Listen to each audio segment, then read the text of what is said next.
Muy bien, estamos de vuelta aquí en Portada, ahora nuestro espacio de entrevistas. Hoy, como mencionaba en el blog anterior, nos acompaña Ricardo Lombana, el precandidato presidencial por el movimiento Otro Camino. Ricardo, bienvenido a Portada nuevamente.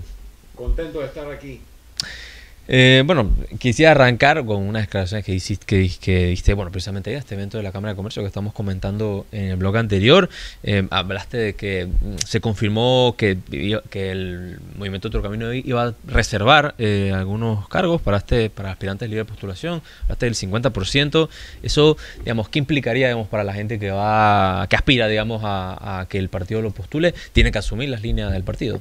Bueno, desde el momento en que nosotros constituimos el partido, sí, siempre supimos que la constitución del partido no solo era con la intención de que hubiese una nueva organización política en el escenario político nacional, y que irrumpiera con nuevas ideas, con participación, sí, que fuera moderno, que no practicara clientelismo, o sea, que se diferenciara de la partidocracia tradicional, pero también lo hicimos con la intención de servir de plataforma para candidaturas independientes, porque preveíamos en el 2019 que hacia el 2024 las candidaturas independientes iban a tener muchas dificultades, tanto para lograr las firmas como para luego competir de manera equilibrada y balanceada en la campaña. Entonces, en función de eso, el partido abrió una convocatoria para sus propios candidatos, un periodo largo de 3 etapas que culmina este 2 de julio. Y nosotros el 2 de julio vamos a elegir a nuestra oferta electoral, diputados, alcaldes, representantes. Pero dentro de toda esa oferta electoral, aparte de la elección de candidatos, se dan 2 situaciones adicionales. Una que son los cargos que vamos nosotros a decidir no asignarlos todavía, es decir, cargos para los cuales hay aspirantes de Moca, pero también hay aspirantes de la libre postulación que les gustaría ser postulados por Moca. Eso sería ese 50% que hiciste no, referencia, el 50% se divide entre los lugares donde sí hay candidato de Moca, y a pesar de eso lo estamos guardando y no sabemos todavía si va a ser el candidato de Moca o el candidato de libre postulación. Y el otro grupo de este 50% es los cargos para los cuales no existe candidato de Moca, porque nuestras postulaciones no se llenaron al 100%. Entonces, en esos lugares hay candidatos de libre postulación, en muchos de esos lugares, y esos cargos no hay que necesariamente guardarlos.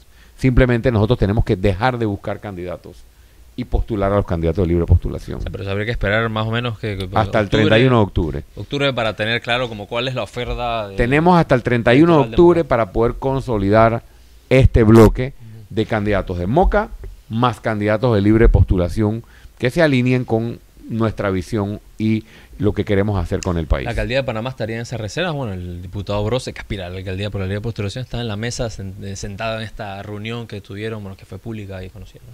Es correcto. Nosotros hemos conversado con el diputado Brose. Sí.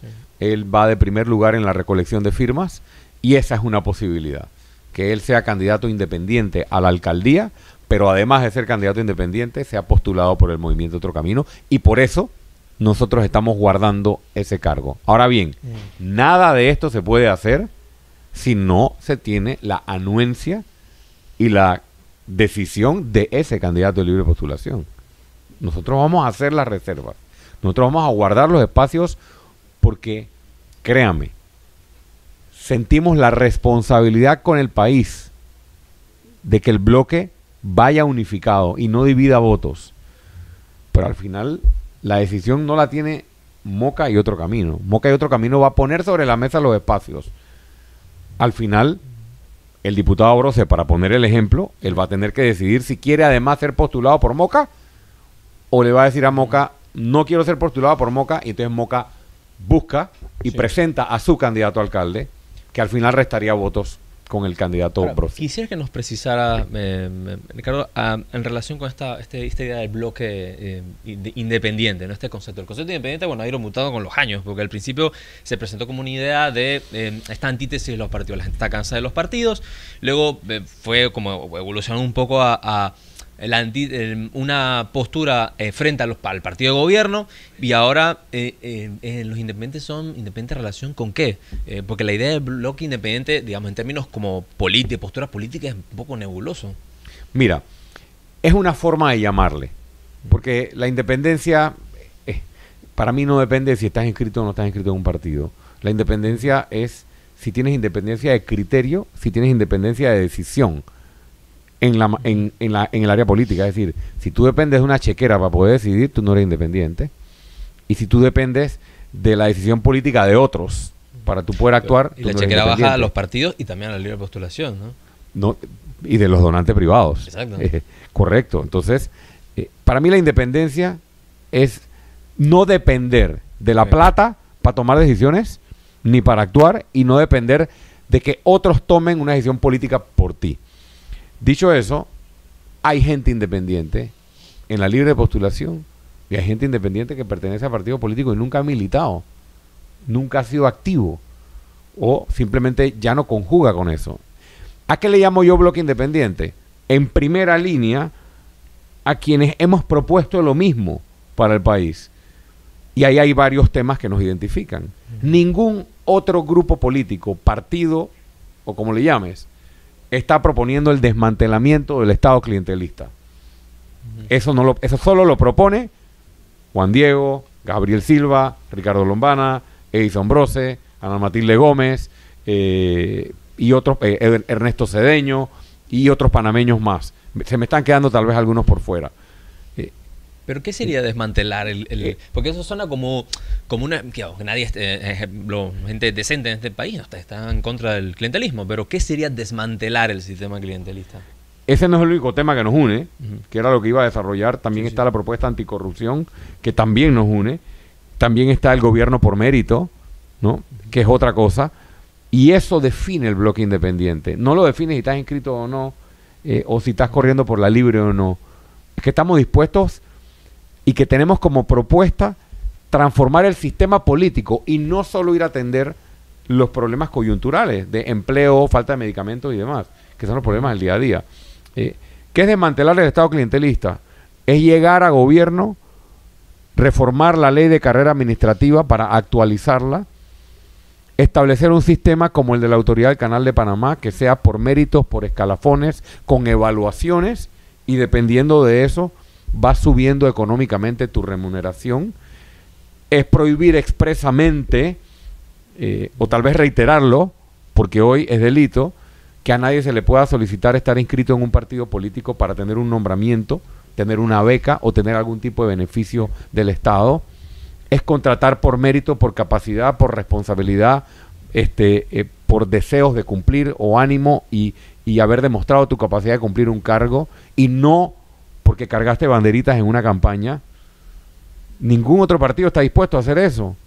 Nosotros entendemos que el Estado jamás va a funcionarle y el gobierno jamás va a funcionarle a los ciudadanos, ni al empresario, ni al inversionista, si el criterio de nombramiento es ese.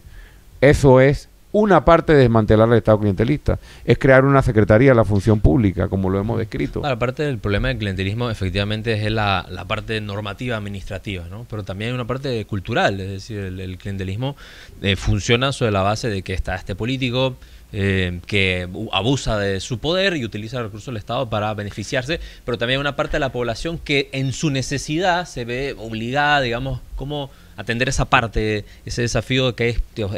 el clientelismo es parte de la cultura política de este país en diferentes niveles. Bueno, porque ha sido utilizada por malos políticos para manipular a una población en necesidad.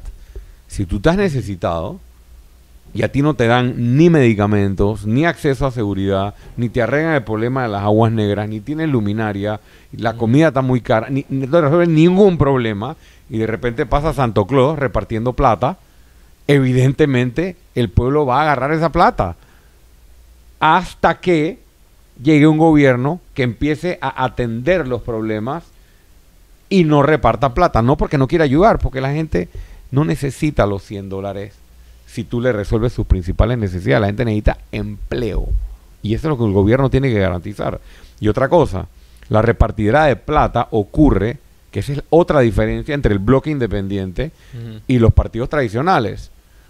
Si este bloque independiente llega a gobierno, va a colocar en la Contraloría y en la Fiscalía Electoral a personas que no van a permitir que se use $1 para politiquería o para investigar y llevar ante la justicia a quien lo haga. Aquí se reparte plata todos los días, plata de todos los panameños, y no ocurre nada. Yo creo que son claras las líneas que diferencian a lo que llamamos este bloque de los mismos de siempre. Ahora quisiera preguntarte también, Ricardo, sobre, digamos, las posturas políticas. Lo que está mencionando es parte de, digamos, de las propuestas que plantean, ¿no? O que se están dibujando en cara a este bloque independiente. Pero desde el punto de vista político, ideológico, ¿cómo lo ubicarías? Ciertamente, este espectro de izquierda a derecha es un poco rígido, ¿no?, para describir una sociedad, pero ¿cómo ubicarías al bloque independiente desde el punto de vista? Es una muy buena pregunta. ¿Sería que de derecha? No, hay una muy buena, esa es una muy buena pregunta porque yo te mentiría si te digo que hay unidad en ese tema. No lo hay. En la reunión que tuvimos hace 2 semanas, hay unas personas que están a favor de la minería. Yo no estoy, y varios, y la mayoría del grupo no lo está, ¿no? Ahí hay una discusión de fondo, y hay otros temas ideológicos, sí. Pero... Bueno, ahí hay figuras, una que está, digamos, son a favor del matrimonio igualitario, otros que son pro familia, también la postura del Estado, la presencia del Estado en la economía, bueno, en esa vía. Allí yo tengo una postura muy particular, y es la nuestra. Si nosotros anteponemos en el momento que vive el país, si nosotros ponemos por delante la obligación de ponernos de acuerdo ideológicamente todos en un mismo frasco, ganarán los corruptos, porque contra la corrupción estamos la mayoría de los panameños, pero cuando tú metes en el gran frasco de la corrupción, le metes matrimonio igualitario, empiezas a dividir. Le metes minería o antiminería, empiezas a dividir. Le metes Estado, Iglesia, empiezas a dividir. Metes otros temas y al final partes en pedacitos a una gran población que está contra la corrupción. Nosotros tenemos que entender que el momento político que vive el país nos requiere poner por encima de estas diferencias ideológicas y tal vez colocar a un lado ciertos temas sensitivos y luego desde la Asamblea y desde el gobierno cada quien impulsará su agenda. ¿Cuáles serán las líneas rojas, digamos? Bueno, las has mencionado. Hay una línea roja. Del bloque independiente. Hay una línea roja que tiene que ver con el matrimonio igualitario. Hay una línea roja que tiene que ver con la posición a favor o en contra de la minería. Al menos son 2. Y creo que son tal vez las más sensitivas. Hay otras banderas rojas, pero creo que son de más fácil solución y atención. Bueno, a esto va inmediatamente a la discusión sobre la posibilidad de alianzas, ¿no? Quisiera preguntarte si ya convenciste a al diputado Juan Diego Vázquez da Silva de que se postulen por Moca, ¿no? Todavía. No los he convencido y no creo que los vaya a convencer. Ellos han tomado una decisión y es de no presentarse nuevamente contra candidatos. He dicho públicamente lo que les he dicho a ellos en privado y lo digo con mucho respeto. Yo creo que ellos están cometiendo un error porque el país los necesita, el país los va a necesitar en los 5 años que vienen. En los 5 años que vienen vamos a tener que enfrentar a una mafia, a un sistema corrupto que hay que enfrentarlo con firmeza desde el Ejecutivo, desde el Legislativo, y al dar ellos un paso atrás para crear otros liderazgos, sí, están contribuyendo mucho con la democracia, creando nuevos liderazgos, pero están dejando espacios vacíos muy importantes. Ojalá reconsideraran esta decisión y pudieran postularse a cargo de elección popular, y si no lo hicieran, eso no significa que no pueden ser parte de un gran equipo de gobierno a partir del 2024, ¿no? Bueno, otra figura que ha salido, bueno, por lo menos en la palestra mediática, ha sido el cantautor Rubén Blades, ¿no? Que él, bueno, mostró su apoyo a la coalición Vamos, grupo que efectivamente está en conversaciones con Moca. Yo te preguntaría si ese acercamiento ha podido, digamos, vincular más a Blades con el proyecto de Moca, porque él ha sido crítico en algunos puntos. Sí, bueno, yo creo que eso está por verse.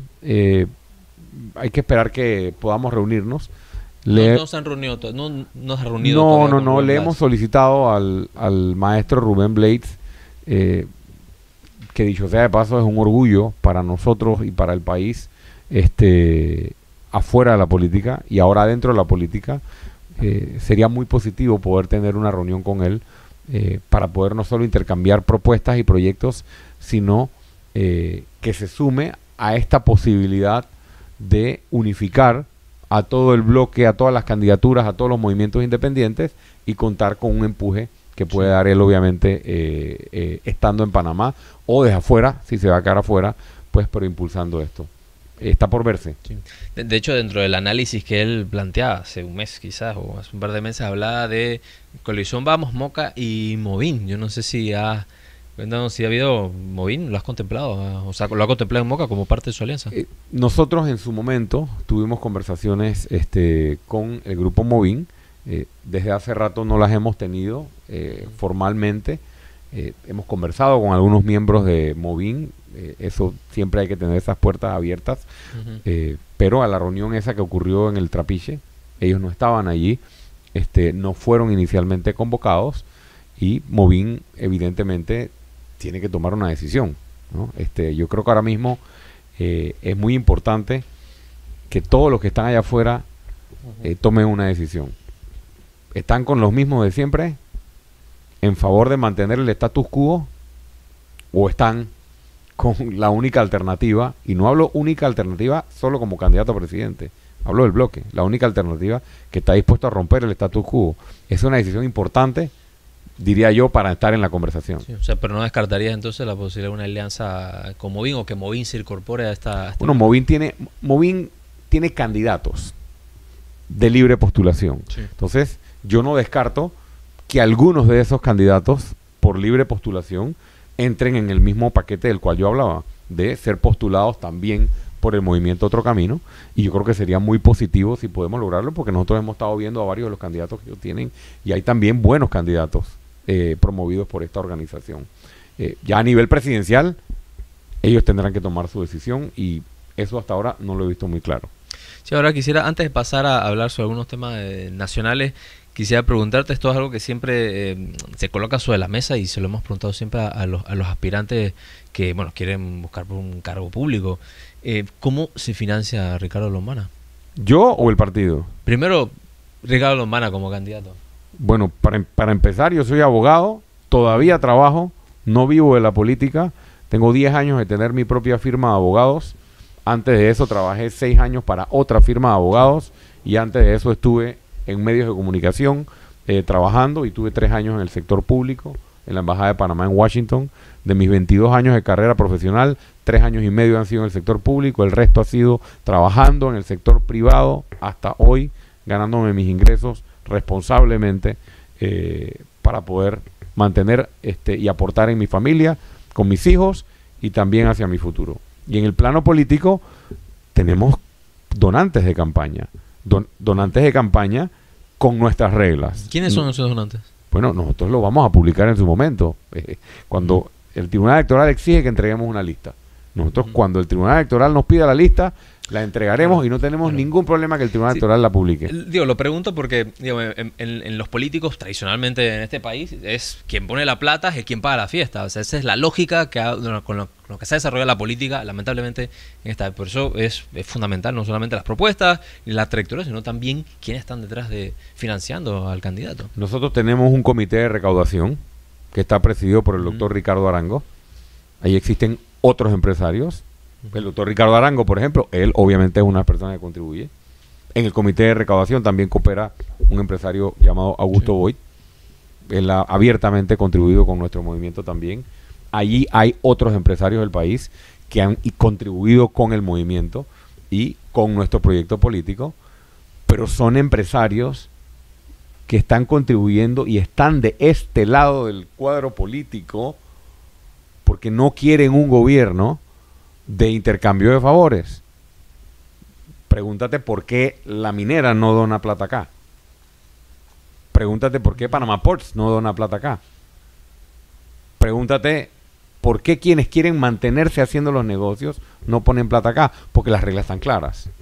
de que aquí necesitamos contribuciones de campaña. Aquí no estamos buscando donaciones para luego otorgar concesiones, que es como ha funcionado la política tradicionalmente.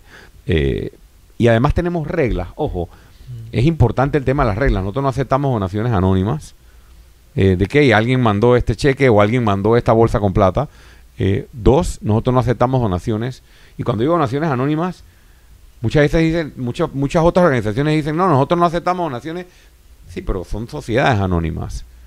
Y cuando ves quién es la junta directiva, eso no me dice nada, porque tienen un dueño y nadie sabe quién es el dueño, y utilizan sociedades para hacer llegar plata. Nosotros tenemos que saber siempre quién es el beneficiario final y quién está detrás de cada empresa antes de aceptar una contribución. Tenemos topes, tenemos límites. Cuando llegue la campaña presidencial tendremos nuevos topes, topes nuestros, no los topes del Tribunal Electoral, precisamente para que nadie pueda hipotecar o nadie busque ser el acreedor y el dueño del partido porque ha puesto un chequezón.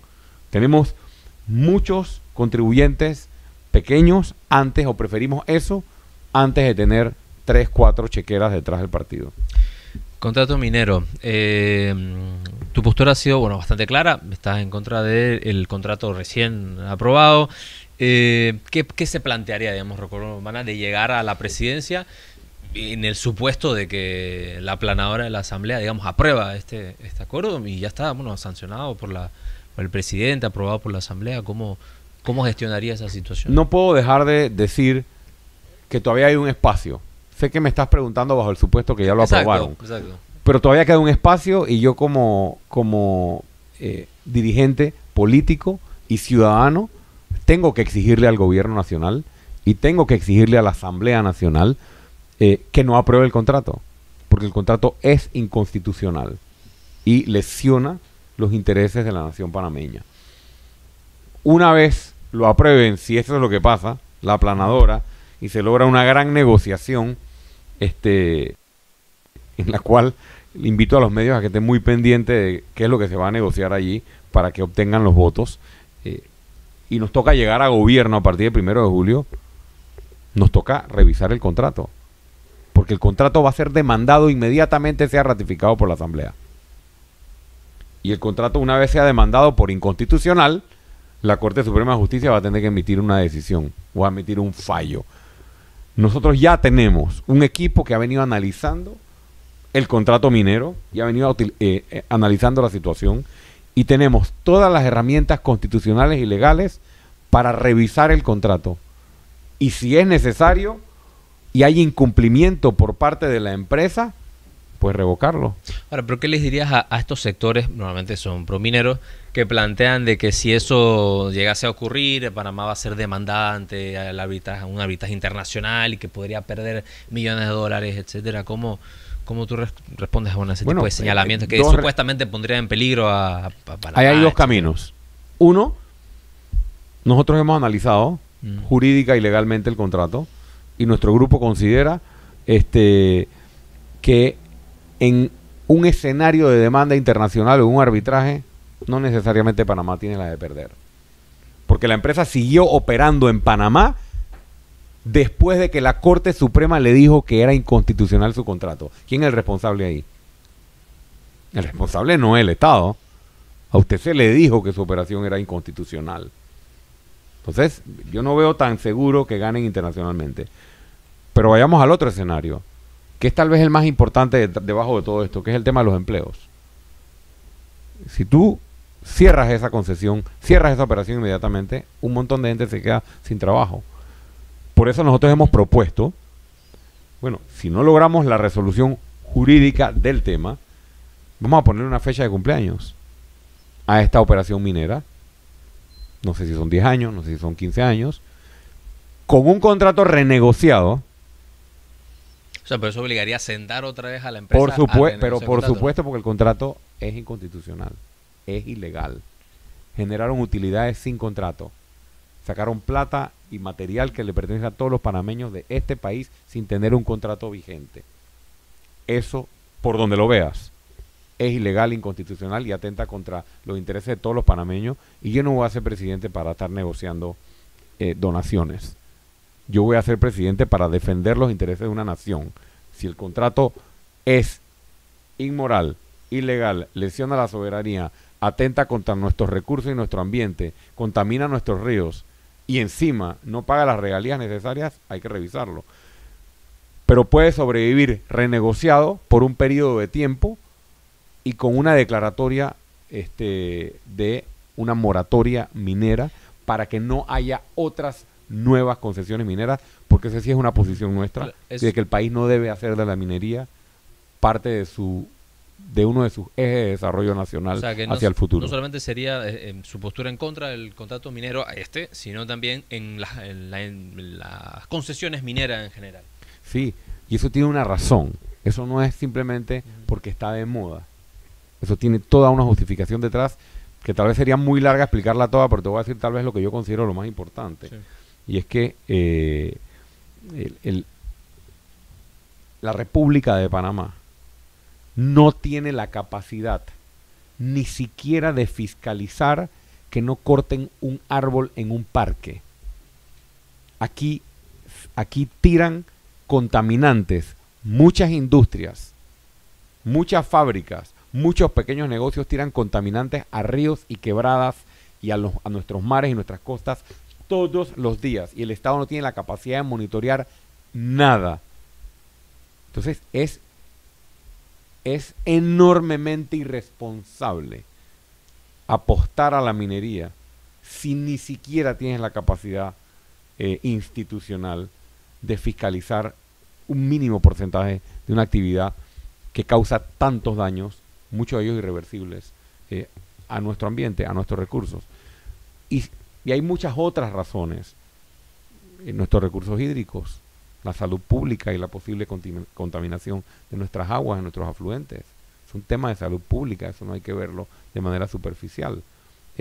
Además de eso, Panamá tiene otros recursos, ¿no? Y podemos hablar de todo el potencial que Panamá tiene a partir de su biodiversidad, a partir de su pulmón verde, a partir de la responsabilidad que tenemos para con el canal, con la generación de agua y demás. Otro tema sobre la mesa tiene que ver con la Caja de Seguro Social. Bueno, es evidente que este gobierno fracasó en sus planteamientos de reformar sobre todo el programa de invalidez y muerte. Concretamente, ¿qué haría Ricardo Lombana si llega a la presidencia frente a esta bomba de tiempo social que prácticamente va a asumir el próximo gobierno? Creo que fuiste un poco diplomático con el gobierno de que fracasó en su intento. No fracasó, pienso yo. El gobierno simplemente no le dio la gana de resolver el principal problema que tenía el país cuando ellos asumieron gobierno. Yo estaba en el debate presidencial con el presidente Cortizo al lado mío, cuando dijo cómo iba a resolver el problema de la Caja de Seguro Social. Como todos los otros problemas a los cuales le dio la espalda una vez asumió el gobierno. Dicho eso, te reitero lo que hemos estado diciendo públicamente. Número 1, tenemos que ser buenos administradores de la caja antes de cualquier sacrificio que le pidamos a la población. Es decir, que si cuando tú haces las corridas, las proyecciones, los números, todo, no queda otra salida que el aumento de la edad de jubilación, por ejemplo, o de las medidas paramétricas. Bueno, esa discusión la tendremos cuando el Estado le haya demostrado a los dueños de la caja, 1, que la administra de manera eficiente. Administrarla de manera eficiente significa, vamos a revisar cuántas botellas hay en la Caja de Seguro Social, porque las tenemos que sacar, porque ahí Benicio Robinson tiene cuotas de nombramientos, así como un montón de diputados tiene cuotas de nombramientos, y con eso sangran la Caja de Seguro Social, de mil maneras, sin hablar de los negocios, de los proveedores, de los medicamentos y demás. Si yo soy asegurado, ¿tú crees que yo voy a aceptar que me digan que van a aumentar la edad de jubilación si lo que han estado es saqueando mi Caja de Seguro Social por 40 años? Nuestra responsabilidad es exigirle a la Junta Directiva de la Caja, y es lo que voy a hacer como presidente, si así lo deciden los panameños, el 5 de mayo del 2024 y a partir del 1 de julio. Si la Junta Directiva de la Caja no está dispuesta a administrar bien la Caja de Seguro Social, tienen que presentar su renuncia. Y ojalá los pudiera sacar, si no cumplen con su rol. Pero bueno, hay que cumplir las normas. Y la otra cosa, el director de la Caja de Seguro Social, si no cumple con sus responsabilidades legales y constitucionales, también se tiene que ir para su casa. Y hay que solicitarle la renuncia, que eso es lo que hace rato debió hacer la Junta Directiva. Número 2, reforma de la ley de la Caja de Seguro Social para que los activos que tiene la Caja puedan rendir mejores beneficios y así también contribuir con tapar el déficit del programa de pensiones de la Caja de Seguro Social. Te pongo un ejemplo. La Caja de Seguro Social tiene inmuebles por todo el país, incluyendo inmuebles que tienen un enorme valor turístico, a borde de mar en el Pacífico. Pero la ley amarra a la Caja de Seguro Social y le cuesta más a la Caja mantener esos terrenos que sacarles provecho. Por ejemplo, asociarse la Caja de Seguro Social con un consorcio turístico y desarrollar un proyecto turístico del cual saque rédito el Estado. Por ponerte solo un ejemplo. No estoy hablando de vender los terrenos. Estoy hablando de sacarle provecho multimillonario a los inmuebles. Asimismo las inversiones. Y pueden obtener muchos recursos en la Caja para tapar el déficit. Y número 3, sí, vamos a revisar los números, vamos a revisar las finanzas y creemos en la libertad individual que tendría cada ciudadano para tomar sus decisiones. ¿A qué me refiero? Nosotros vemos con buenos ojos, por ejemplo, que se ajuste de manera voluntaria medidas paramétricas. Es decir, que si tú no quieres jubilarte a esta edad, sino que quieres trabajar 5 años más, tú lo decides y te acoges a beneficios adicionales por extender tu edad de jubilación, tú voluntariamente. Ahí entra un paquete de personas. Pero y eso, ¿qué porcentaje es eso? Bueno, ¿Quién quiere trabajar más muchísima tiempo? gente. ¿Pero quién? Bueno, nosotros... Tomando en cuenta de que hay más desempleo, la gente gana muchísima gente estaría dispuesta a eso. Esa es una de las formas de obtener, de impactar las corridas que se hacen, entonces, la idea, y por el ejemplo, balance. que plantean algunos sectores de volver al sistema solidario, ¿no estaría sobre la No, mesa? no. ¿Por qué no volver al sistema solidario? Porque yo no le voy a quitar y nadie tiene la potestad de quitarle todos los millones de dólares que han ahorrado todos los jóvenes que nos unimos al sistema mixto, al subsistema mixto, me incluyo. Todos los que estamos en el subsistema mixto hemos aportado mes a mes, año a año, y hoy la Caja de Seguro Social no te puede entregar ni un estado de cuenta de cuánto has ahorrado. Pero una cosa es que haya sido mal administrado y otra cosa es que no haya funcionado el sistema. Bueno, esa plata, ¿qué vamos a hacer con esa plata? Si la propuesta es eliminar el subsistema mixto para volver solo al solidario, primero dime qué vas a hacer con todos los millones de dólares que le pertenecen a muchísimos jóvenes que han ahorrado por muchísimos años. No me parece que podamos pasar superficialmente o rápidamente por esa pregunta. Y volver al sistema solidario, me parece que 100% me parece que tampoco es la solución, porque no te resuelve el problema de la pirámide, de la cantidad de gente que está entrando al sistema, que está trabajando y está aportando, versus la cantidad de gente que se está jubilando. Algunos economistas plantean que fue la misma ley, la ley 51, la que cortó la continuidad de eso, porque la idea del sistema básicamente es que las personas más jóvenes van generando y pagando las jubilaciones de los que ya están retirados, y así siempre que vaya entrando más cotizantes, esa cadena va siguiendo, pero la cadena se rompió precisamente en el gobierno del señor Martín Torrijos. Bueno, eso habrá que verlo en su momento. Nosotros no estamos de acuerdo con la propuesta y ni hemos planteado de eliminar el subsistema mixto y volver solo al sistema solidario, porque no pensamos que por ahí sea la solución. Estamos estando en la recta final, señor Lomana. Quisiera preguntarle sobre el tema de medicamentos, que ha sido otro fiasco del gobierno. ¿Cómo atender eso, tomando en cuenta de que aquí hay denuncias de que existen monopolios del control de medicamentos, que empresas que dominan el mercado, que dominan la importación y además que aportan a las campañas políticas? A la mía no, y a la nuestra no, y creo que sé por qué. En primer lugar, lo que tenemos que preguntarnos es si la solución de este problema se ha sabido por 30 o 40 años. ¿Por qué no la han implementado? Yo escucho hoy a varios candidatos que han sido ministros de Estado y que han sido presidentes de la República, que han tenido en sus manos la solución, ahora diciendo que lo van a solucionar. Yo creo que hay que decir la verdad, es que no se han atrevido a enfrentar el sistema de oligopolio que hay en el país. El problema que hay que resolver, número 1, es abastecer la caja. Ese cuento de medicinas gratis, de que ve a la caja y si no hay, ve a la farmacia y te la dan gratis, eso es una gran trampa. ¿Por qué? El programa Medixol, que bueno, precisamente fue... Sí, el Medixol y es la propuesta que le estoy escuchando a uno de los candidatos. Sí. Eso es una gran trampa. ¿Por qué? Uno, porque tú como panameño, a ti nadie te tiene que dar una medicina gratis. La salud es un derecho. tú tienes derecho a un medicamento para poder proteger y cuidar tu salud. Segundo, con tus impuestos o con tu cuota, ya tú has pagado por esos medicamentos. ¿Por qué no se han utilizado los mecanismos de compra conjunta o mecanismos como Comisca, se llama uno de los mecanismos, que han utilizado otros países de Centroamérica para abastecer su sistema público de medicamentos? Nosotros en los primeros 100 días de gobierno, ya lo hemos hablado con Comisca, vamos a importar medicamentos a través de este mecanismo a mejores precios, no para las farmacias privadas, para abastecer la caja de seguro social en los principales cuadros básicos de medicamentos, para que haya en la pública, en la caja, y no tengas que ir a la privada, número 1. Número 2, la ley de medicamentos tiene más de 20 años y prevé la figura de las farmacias comunitarias. Ni Martín Torrijos, ni Rómulo Rux, ni Ricardo Martinelli, esta ley tiene 22 años. Implementó ninguna farmacia comunitaria. Ahí está la ley muerto de risa.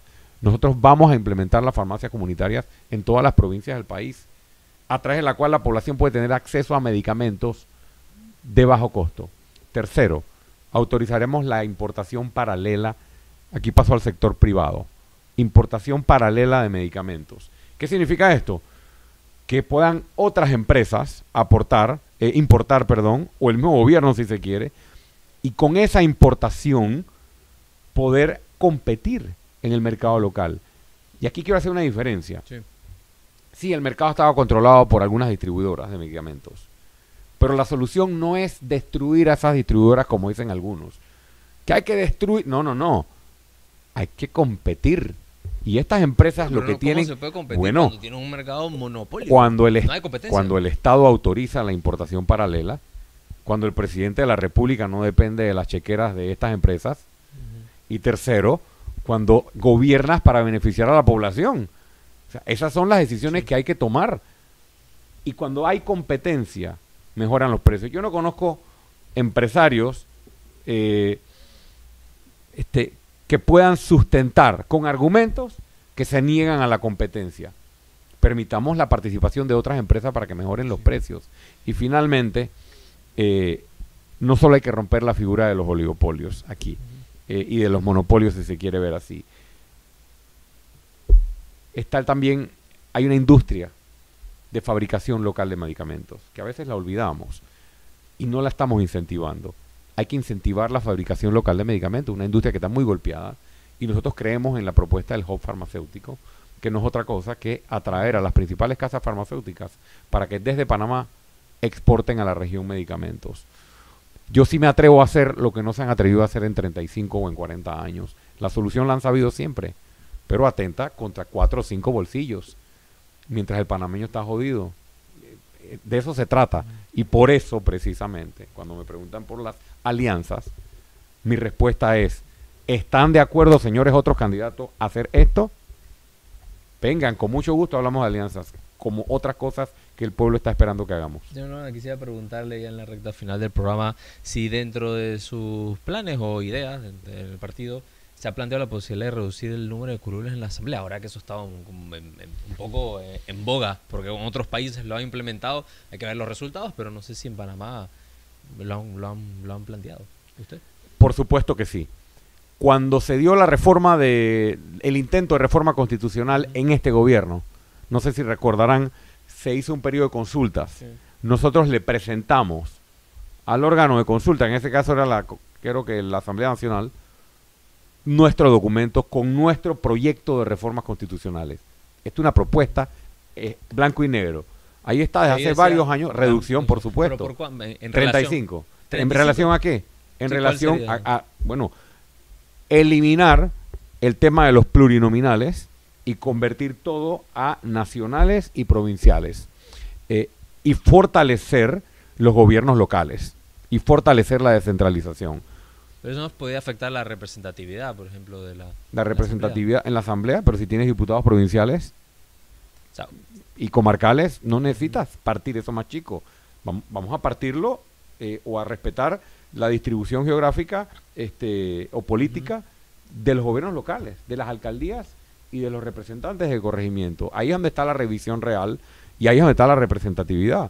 Pero para esto, para que haya menos diputados, y el presupuesto de la Asamblea no sea de casi 300 millones de dólares, sino que sea de 20 millones de dólares, para que los diputados no nombren o no tengan que nombrar 800 personas en su planilla, sí, o para que muchos diputados no sigan robando la plata del pueblo, entre otras cosas, hay que cambiar la Constitución.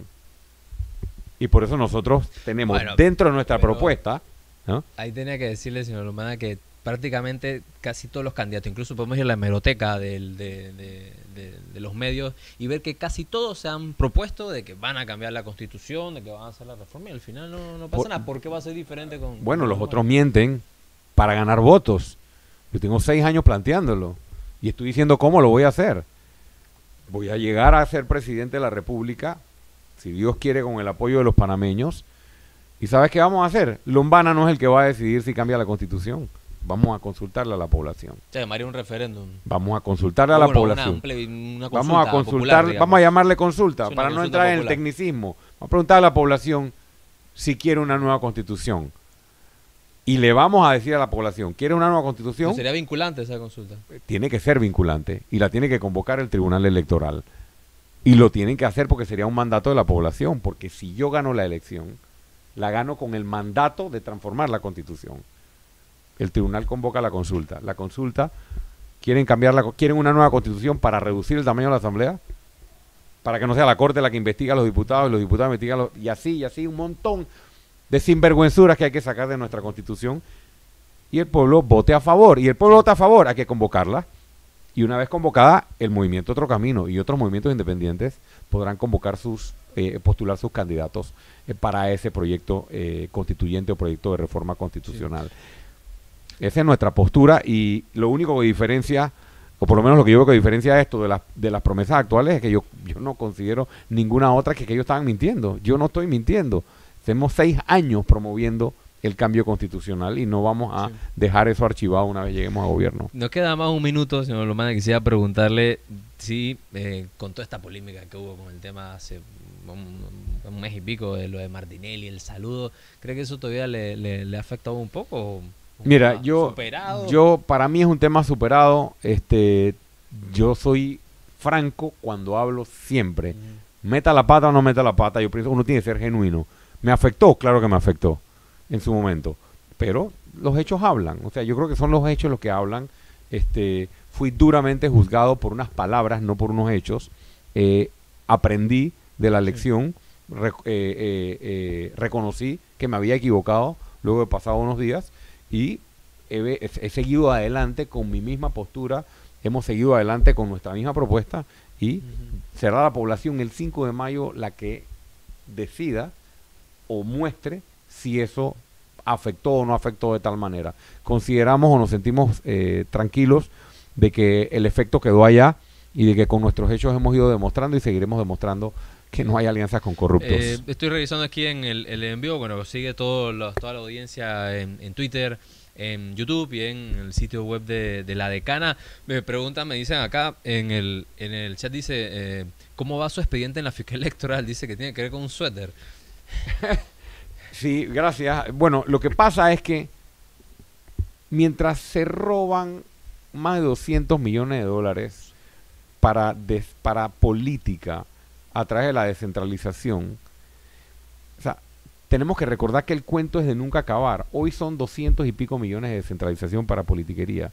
Ayer fueron las planillas 080, 172 y muchos fondos para la politiquería. Sí. Antes de ayer fueron las partidas circuitales. O sea, solo le cambian el nombre. Al final, ¿qué tenemos? Miles de millones de dólares de nuestros impuestos usados para actividad política para que los mismos sinvergüenzas se sigan religiendo. Solo hay 3 funcionarios en este país que pueden parar esto. A menos que nos tiremos a la calle y despertemos. Esto lo puede parar el fiscal electoral, lo puede parar el Contralor General de la República o lo puede parar el Procurador General de la Nación. Fuimos a la Fiscalía Electoral y mi comentario del suéter tiene que ver con eso. De que o sea, a mí me llama la atención que aquí corren millones y millones y millones para política y no hay una sola investigación para parar un robo a la nación. Y a mí me están investigando por haberme puesto un suéter que decía Lombana en el culeco. Ey, el suéter decía Lombana y yo soy Lombana. ¿entiendes? No decía que vota por Lombana o Lombana presidente. Entonces, y mandan mensajeros y notificación, imprimen y gastan plata y expediente. Yo digo, o sea, a mí no me importa que me investiguen por un suéter, o sea, ese no es el problema, es contrastar en qué andan, en eso andan. No sé si el expediente ya lo cerraron. Le agradezco al que preguntó, a la persona. Voy a ponerlo en mis redes pronto de si ya me cerraron el expediente o si el suéter me va a llevar a la cárcel. Hoy estuvimos con Ricardo Lombana, precandidato presidencial por el movimiento Otro Camino. Bueno, hablando de varios temas, hablando sobre el bloque independiente y sobre la situación nacional. Gracias por acompañarnos hoy. Gracias a ustedes, siempre un placer. En portada, nos veremos mañana, como siempre, a las 10:30, pero no sin antes quedarnos con nuestro espacio de deporte. Hoy es miércoles, donde hacemos todo el balance sobre las noticias deportivas de la semana. Eso es Pulso Deportivo con John Paul Francis. Nos vemos mañana. Chao.